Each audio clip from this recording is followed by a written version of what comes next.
My name is Richard Shingles. I'm the coordinator of Preserve Giles County in southwestern Virginia, which is proposed to be transected by the Mountain Valley Pipeline.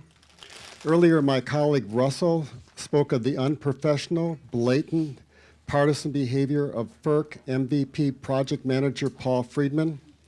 In those instances, Friedman turned public input in the scoping process upside down, using the proceedings to cloud the record of public opposition.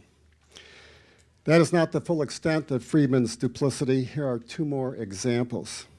First, citizens along the proposed MVP route commissioned a professional engineering geologist, Dr. Ernst Casting, to write a report on geological hazards in our region that pose a threat to our communities and to the construction of the pipeline itself, the stability of the pipeline. At the Roanoke hearings later on, Casting used his comments to the stenographer to urge FERC to examine his report. A third person there, Paul Friedman, interrupted to state that the report had been used and was included in the draft environmental impact statement. In truth, the Casting report was referenced only once in the document to make a minor point made by MVP, and there was nothing else in the report about Casting or his conclusion that because of its unique geology, our region should be a no-build zone for interstate gas pipelines. Second, another expert report by cultural anthropologist Dr. Thomas King was submitted to FERC. It documents the threat to cultural attachment in historical communities in Giles County. However, the draft environmental impact statement fails to take seriously any threat to cultural attachment, even though King's findings were supported by a second study commissioned by FERC. The author of the second report, cultural anthropologist Dr. Rebecca Austin, was excluded from participating in the writing of the DEIS. Only one of those who did participate had a degree beyond the Bachelor of Arts, and that person has a degree in archaeology, not cultural anthropology. One of the writers was Paul Friedman, who has a BA in anthropology. In explaining why he rejected cultural attachment, Friedman said in Trumpian terms, he never heard of the term and thought it was made up. Perhaps Mr. Friedman is unfamiliar with the term because he earned his undergraduate degree some 30 years ago and has no professional training in cultural anthropology.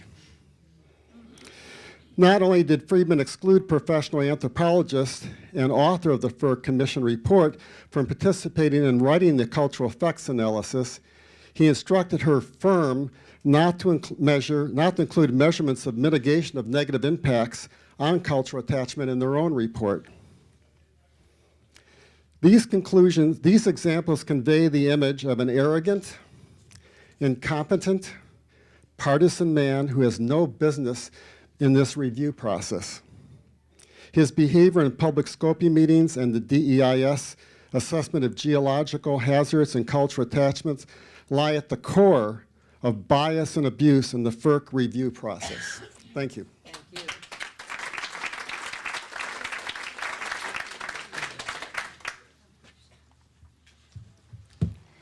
My name is Leah Harper, and it's an honor to be a part of this vitally important and impactful hearing.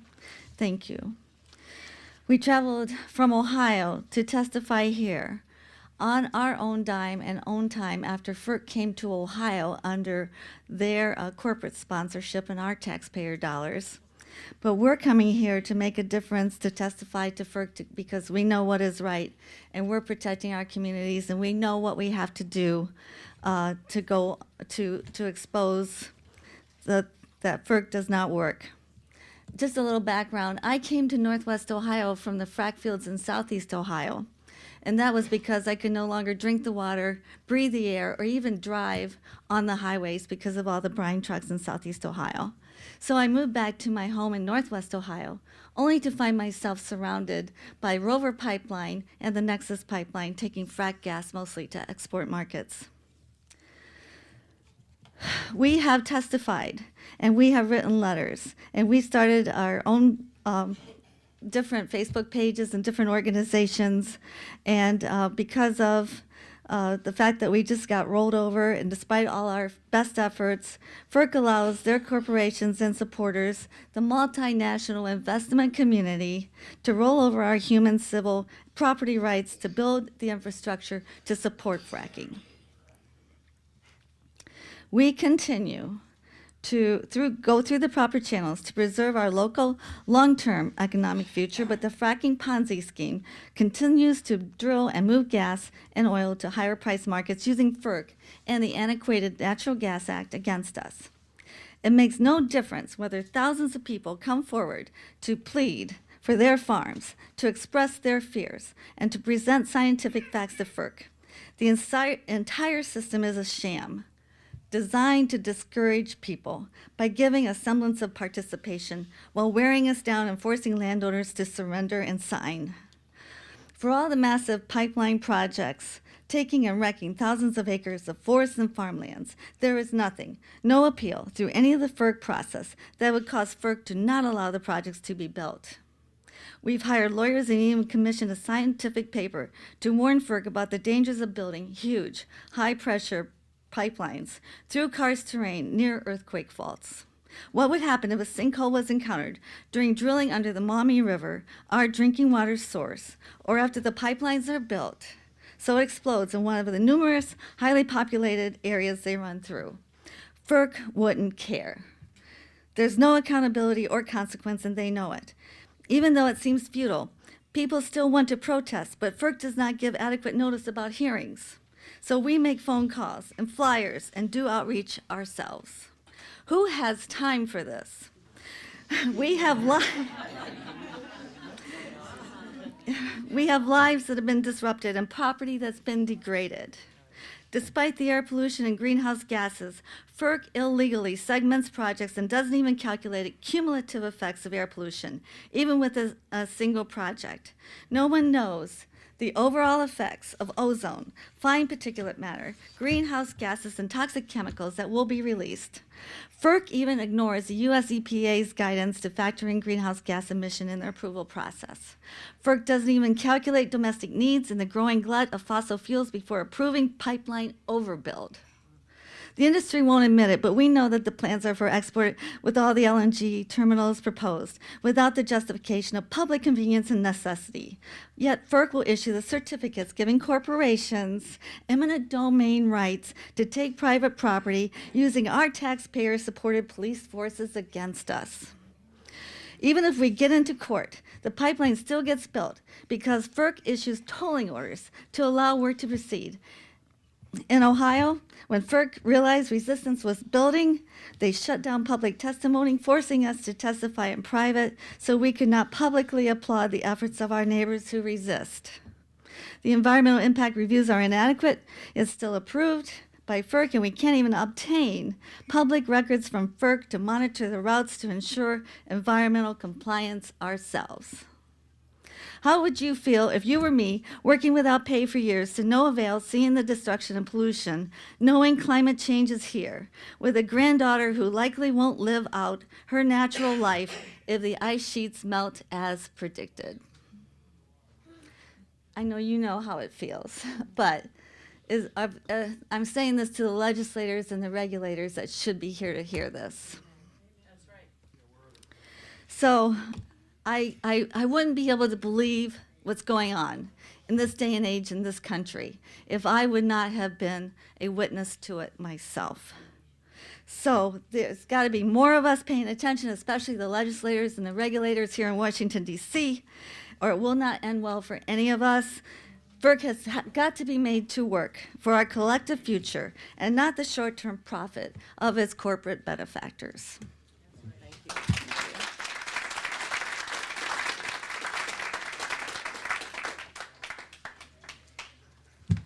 Leitra, who's got time for this? No, there's 100 people in this room that have time for this all day. I'm Paul Jarosky. I'm a co-founder of the Coalition to Reroute Nexus, or CORN. CORN germinated in Medina County, Ohio in late 2014. Nexus, as you've heard, is a proposed 36-inch diameter 250-mile-long natural gas export pipeline. It's a joint venture of Houston-based Spectra Energy and Michigan-based DTE. It's designed to carry 1.5 billion cubic feet a day of Utica and Marcellus shale gas through Ohio and Michigan to Canada. It's an export pipeline. You know, the latest tactic employed by Nexus in consort with the Consumers Energy Alliance, or CEA, and Energy Industry Front Group is the use of fraudulent comment letters filed with the Federal Energy Regulatory Commission to sway public opinion in favor of this project. This occurred between August 10th and 23rd of this year, when the docket was inundated with letters from residents of Michigan and Ohio unaware that their identities had been stolen. One letter, allegedly in support of the pipeline, came from a man who died in 1998. Another came from a woman who suffers from dementia and whose son said she had no ability to write such a letter. I think we all know that it's a federal felony to knowingly file false representations with a federal agency. So as a result of our investigations, we filed with the U.S. Department of Energy Office of Inspector General, with the EPA Inspector General, with the Division of Investigations at FERC, and with the U.S. Postal Inspectors. In addition, we filed on the FERC docket a protest of the submission of falsified or fraudulent letters during the DEIS period. In its response, and we were surprised to get a response, the Consumer Energy Alliance called our allegations of fraud wildly overblown. However, the Alliance admitted to filing 347 comment letters after signatures were collected by means of robocalls. So what did FERC do about this? Well, a FERC staffer that I called and spoke with said people who believe their signatures were improperly used could file a letter on the docket to refute it. Otherwise, they would stay. Remember, these people didn't even know that they filed these letters. You know, this is just another example of how FERC silence is a betrayal of our democratic process. It's an example of how FERC allows corporate America to dictate the tactics, like so much else that we find and know in the FERC process. You know, we all need to be concerned that the docket is being treated as a ballot box, and it's deliberately and fraudulently being stuffed by persons and entities, you know, who propose, you know, for the purpose of making it appear that there's public support for these projects. You know, after the Alliance admitted to filing these letters of support on the docket, we did some more research, and it's not surprising what we found. In 2014, the Alliance attempted to influence a Wisconsin utility rate case, and there were 2,500 Wisconsin signers who were in favor of this document, this case, that didn't know that their signatures were being used. In 2016, April of this year, more than 38,000 individuals submitted letters to the Bureau of Land Management the day before the deadline for comments on a proposed venting and flaring rule. And all these letters were orchestrated by the Consumer Energy Alliance. Now, we really need to be aware of this. The Consumer Energy Alliance recently launched a national campaign called Pipelines for America. Yeah, and it's focused on telling consumers about the increasing importance of U.S. energy infrastructure and how more pipelines are needed. You know, you need to stay vigilant regarding filings on your docket, okay? The docket that affects you, because FERC will not censure, and they certainly are not policing, you know, the filings that are made on these those proceedings. Our greatest defense against homegrown tyranny has always been our strength in numbers as a citizenry. And it's not important that we see eye to eye on every issue, but it is important that we can agree that we should not be treated in such a fashion by our own government. We could all benefit from uniting our groups and communicating frequently, sharing information and strategies. And I really appreciate the fact that Maya has put together this forum, and it should be the beginning of that process. Thank you.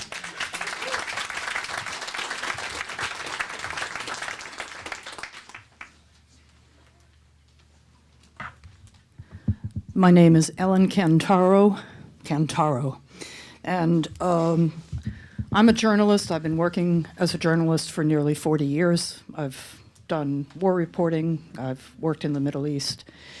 And for the past 4 years or so, I've been writing about fracking and its depredations. And pretty early on, I came across this, what I called a little-known shadowy agency called FERC, the Federal Energy Regulatory Commission. And I think I wrote in 2013 what was the first article in the United States. I did a random search of the internet while I was preparing this talk. I indeed think that was true. The first article in the US press to pinpoint FERC and the harms it causes.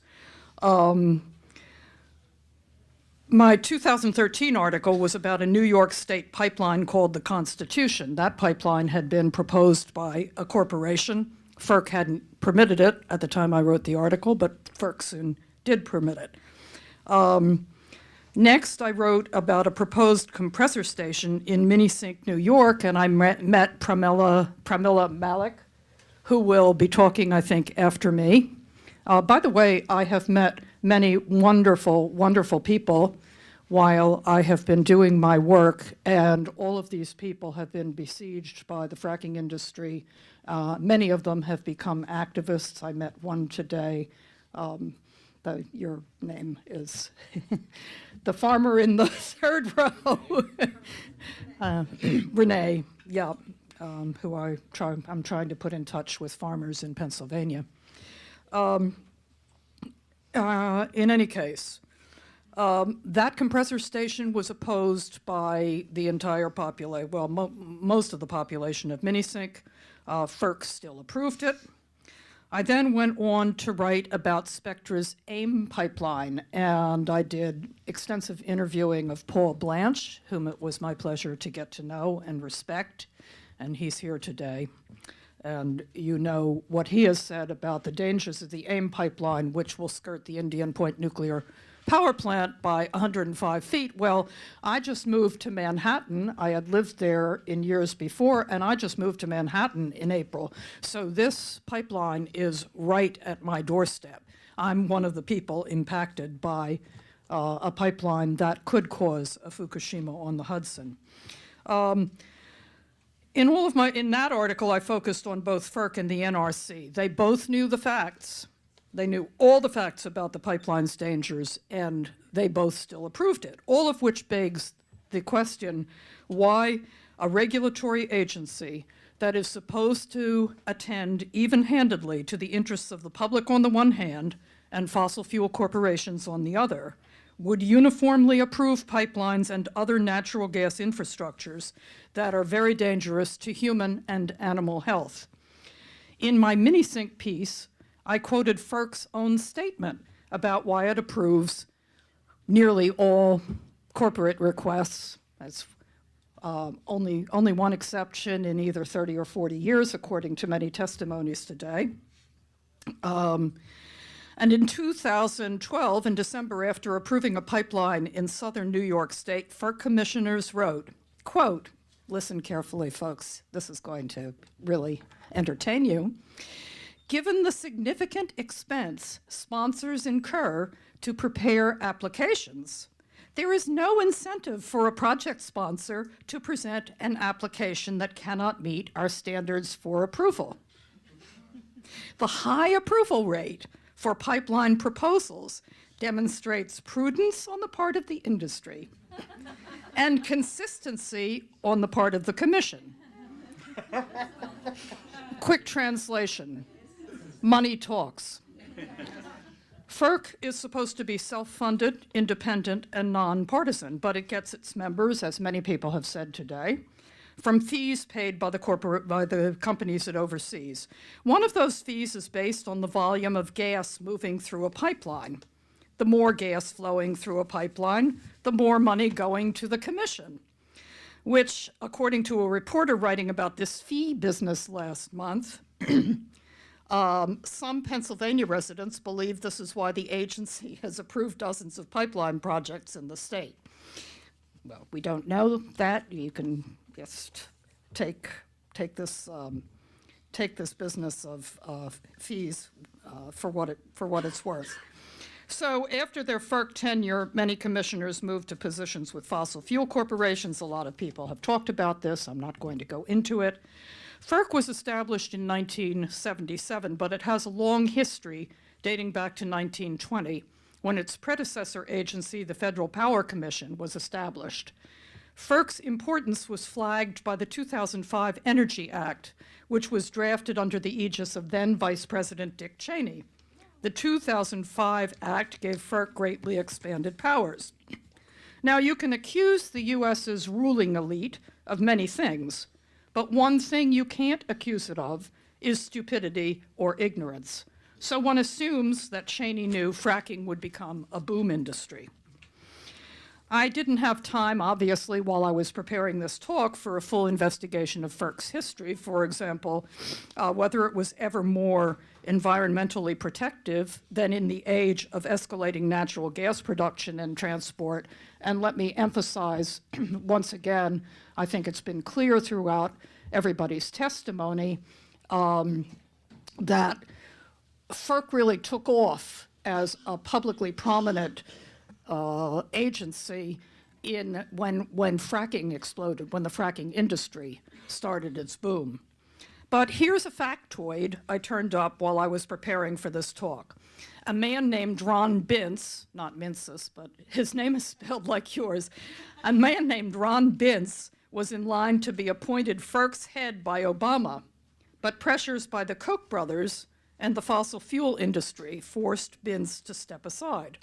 According to a ProPublica article, he had, quote, won over supporters from the green energy world, and he himself said he was faced with a, quote, furious opposition campaign that painted him as being against fossil fuels. In all events, FERC has been, as I put it when I first wrote about the commission, locked at the hip with the fossil fuel industry. At a time when the sixth great mass extinction on the planet, caused by human agency, is well underway, FERC is a rogue agency. Under any just system of governance, its commissioners would be charged with high crimes against humanity and life on Earth. And I am not going to append to my statement the statement FERC must. FERC must not do anything except what it's doing. It does work. It is doing the work that it is empowered to do in connection with corporations. Our only hope is in popular protest. I'm a child of the Vietnam War era, whether I look it or not.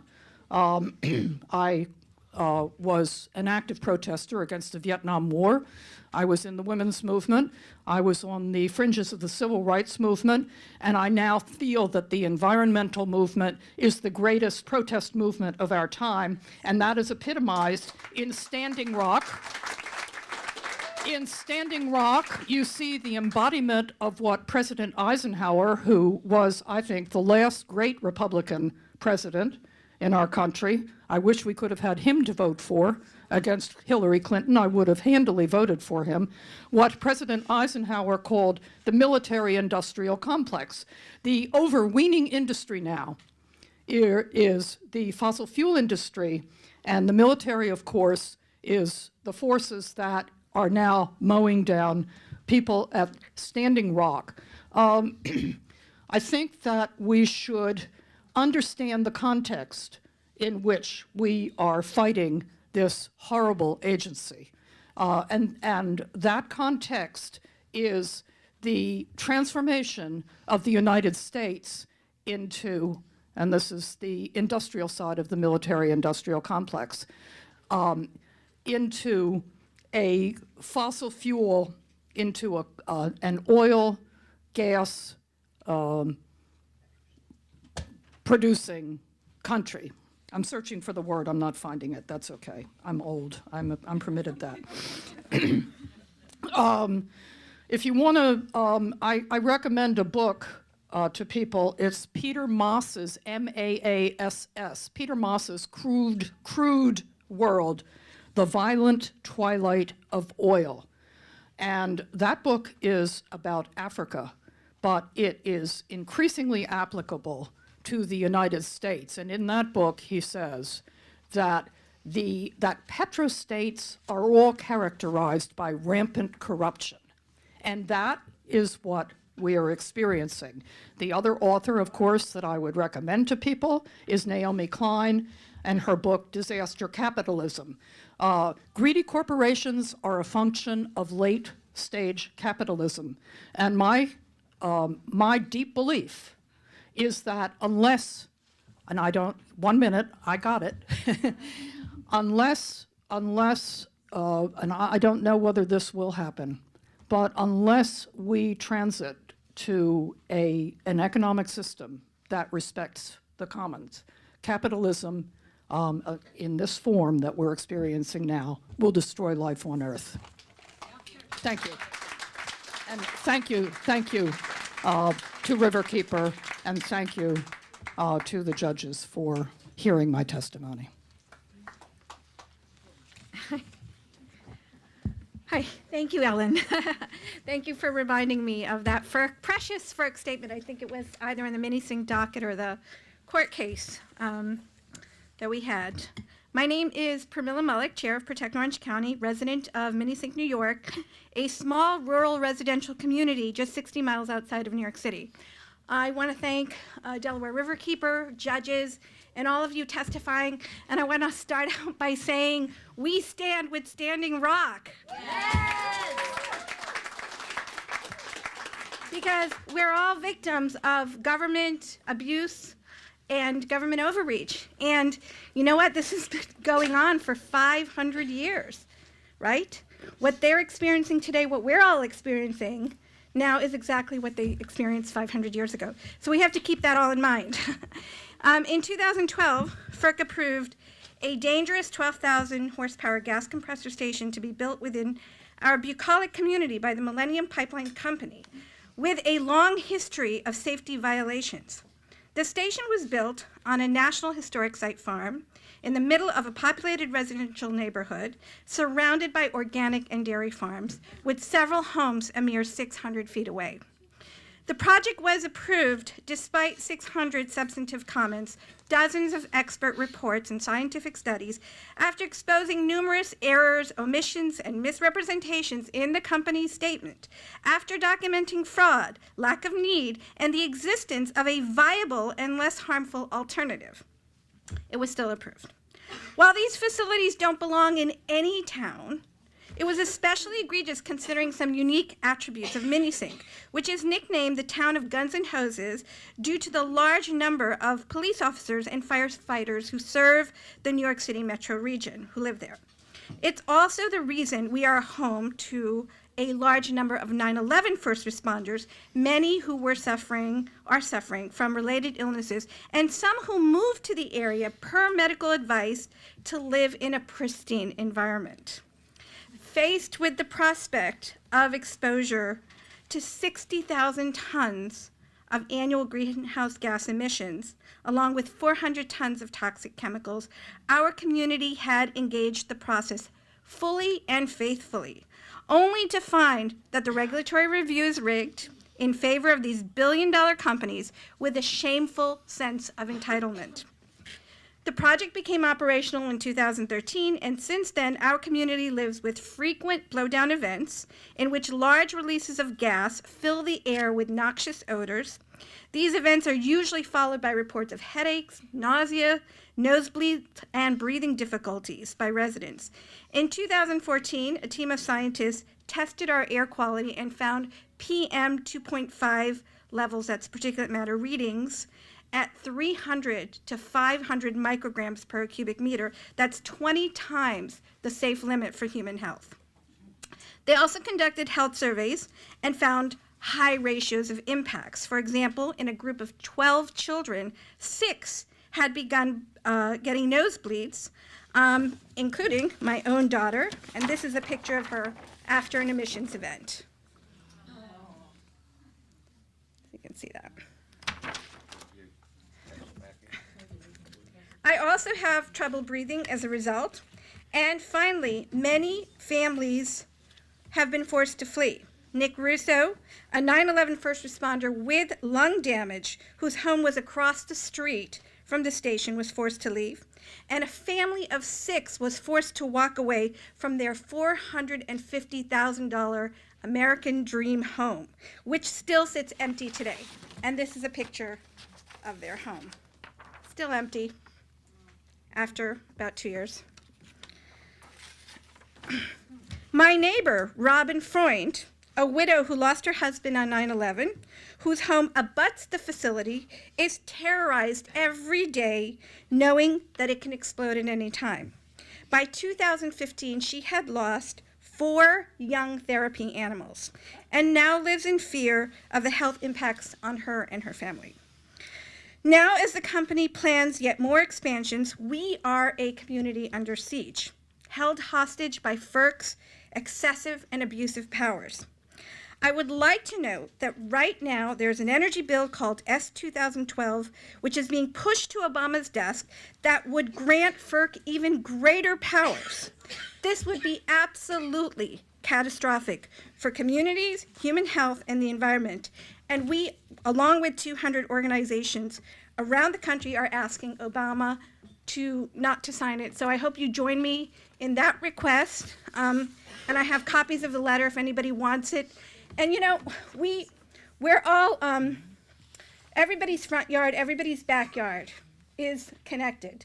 And we're connected by the pipelines that poison us, that terrorize us, but we're also connected by our common humanity. So I'm very proud to stand with all of you. Thank you.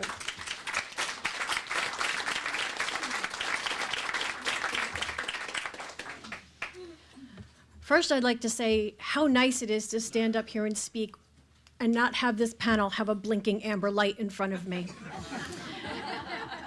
I'd also like to say how wonderful it is to meet so many of you that I've known only as virtual friends, and today you have a face and a body. My name is Stephanie Scher. I'm the founder of Echo Action New Hampshire. I have a master's degree in environmental science and communications, and I'm a certified science educator. I feel that I now have an honorary degree in community organizing, social media storming, and political lobbying.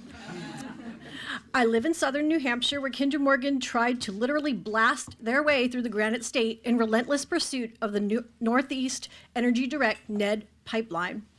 The pipeline would have transported frack gas through a 32-inch pipeline from the Marcellus Shale deposit through pristine wetlands, woodlands, aquifers, and fragile wildlife habitat with historic homes, a church, and an elementary school, all within the incineration zone. The antics of the Blue Man Group, Kinder Morgan, had us begging FERC to halt scoping hearings as the pipeline route kept changing, adding more affected landowners each time. While we frantically searched maps and located the newly impacted landowners, Kinder Morgan published reports with nearly 10,000 to-be-determined labels, apparently acceptable to FERC. It was like signing a blank check and hoping you don't have your account drained. Kinder Morgan's people would swoop into the communities like vultures, negotiating deals with uninformed citizens and towns, promising lucrative deals or perks like a fire truck, pressuring citizens with promises of safety, and we didn't buy it. When Kinder Morgan uploaded a draft of their environmental report on a Friday afternoon, leaving just days to sort through the enormous document before scoping, landowners called FERC. Their calls were met with incredibly rude, disrespectful, condescending responses. The following comments were made by FERC employees Sarah McKinley and Marcia Lorensky at the FERC Landowner Helpline. Sarah told one caller, "Compressor stations are just big chemical plants. There is no pollution. I don't know what you're worried about.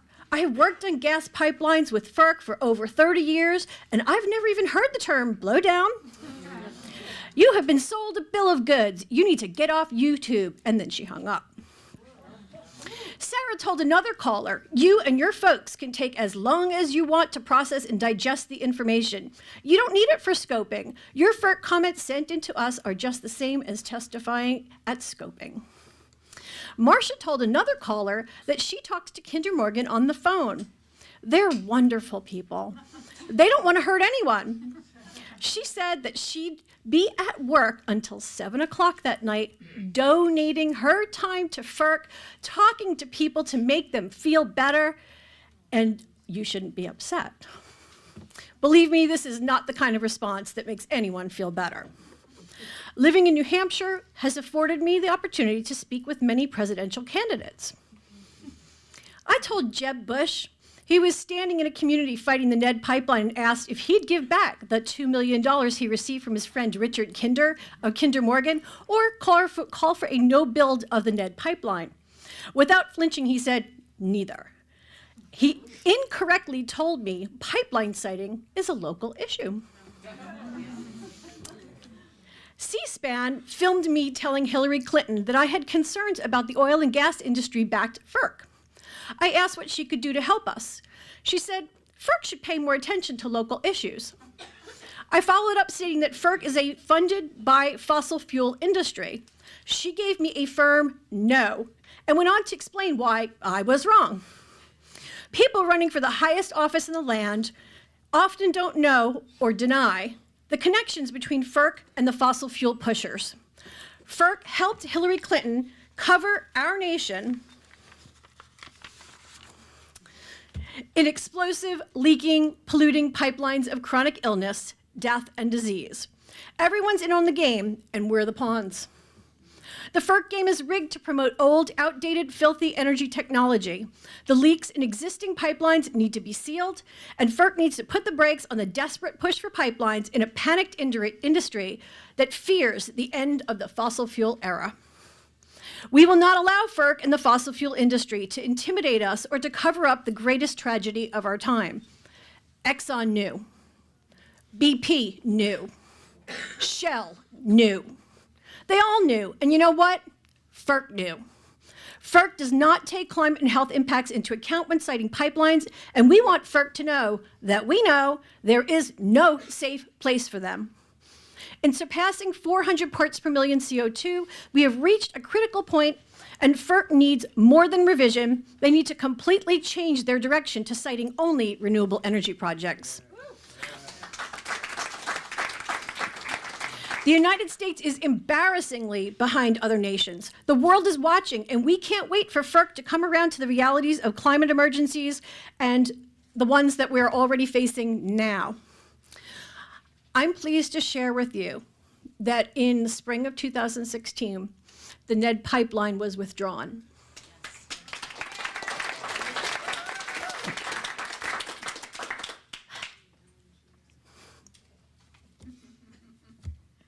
That is my wish for all of you.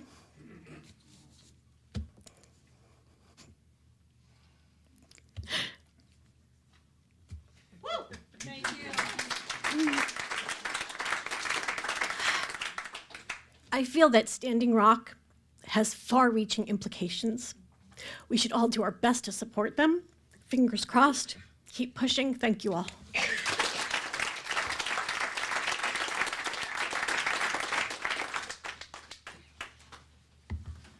That'll be an impossible act to follow. My name is David McLeod. I'm an attorney for Korn in Akron, Ohio for the past 2 years against the Nexus Project. Having 30 years experience in the legal profession, I immediately became concerned when I was told by FERC that not a single pipeline has been denied, which we now know that's not true. They denied one. Korn's position has been unique to move 90 miles of the Nexus route away from Summit County, Ohio, the third most dense county in Ohio. During this time, I observed and learned of the horribly unfair process designed to strip property owners of their rights.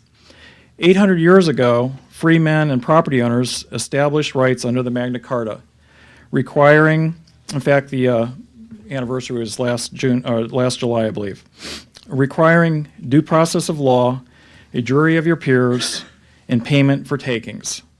I am sorry to report that these rights are in serious jeopardy under the Natural Gas Act. For example, FERC is required to comply with NEPA, laws governing environmental review of the pipeline siting process. FERC routinely ignores NEPA It ignores court precedent, such as the Riverkeeper's case. It lacks specific guidelines under the Administrative Procedures Act. For example, safety, the blast radius, and the human environment is very much a concern under NEPA, but has been systematically ignored, deferring all safety issues to PIMSA under illegal agreements never approved of by Congress. Consequently, FERC allows pipelines to be sited within a few feet of homes, schools, businesses, and churches. The only requirement is the pipelines be buried 1 foot deeper with thicker steel. These guidelines were written decades ago when pipelines had low pressure. Thicker steel actually makes pipelines more brittle. FERC's process does not provide for actual hearings. Comments and motions are ignored, and the applicant is allowed to conduct sham sales meetings disguised as informational meetings under FERC's guise. In many cases, property owners are not notified that they are being targeted in a timely manner, are not notified of their legal rights, and afforded any due process of law. Although the applicant is protected by one-sided public records rules, which are designed to prevent stakeholders from reviewing critical documents in a timely manner, no public defender exists to defend property owners or communities. Once a certificate is issued, the applicant can file for eminent domain in federal court, where federal rules have outlawed the right to a jury trial. The Supreme Court has outlawed collateral attack of FERC proceedings, leaving stakeholders with a very narrow path of appeal, only after construction of the pipeline has already started.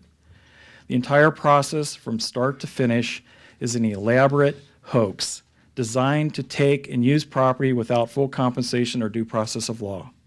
Foreign companies are allowed to take private property for the benefit of private use and corporate gain. For example, in the Nexus case, Spectra is in the process of being bought out by Enbridge. Enbridge is a Canadian company, and they intend to use eminent domain to take property in Ohio, to ship this gas offshore and sell it overseas. Did the Fifth Amendment provide for that? The Fifth Amendment is under attack and is being eroded into obscurity, just as the 10th Amendment has been. It is imperative that we band together now, organize under one banner, and fight to protect our rights. We must educate, lobby, raise money, assert legal issues, and protest at every possible opportunity until the job is done. Not only are our futures at stake, but the planet itself is in jeopardy. Just as a update, 2 days ago, FERC in the Nexus pipeline approved the final environmental impact statement, and in that document, the city of Greene, which is located in Summit County, spent tens of thousands of dollars on an economic study commissioned by the Cleveland State University. And that study showed that the negative impact of this pipeline in Summit County, Ohio would be over $150 million. But FERC ruled in their final EIS here the other day that the economic interests of Nexus of moving their pipeline was more important than the $150 million of damage that the city of Greene would be incurred in Summit County, Ohio. So it tells you what we're up against here, but I believe we can win this fight. I'm an ex-Marine, and I think, as a group, as Paul said, we have strength in numbers, and if we band together and get united and get organized, we can win this battle, and we'll take it back.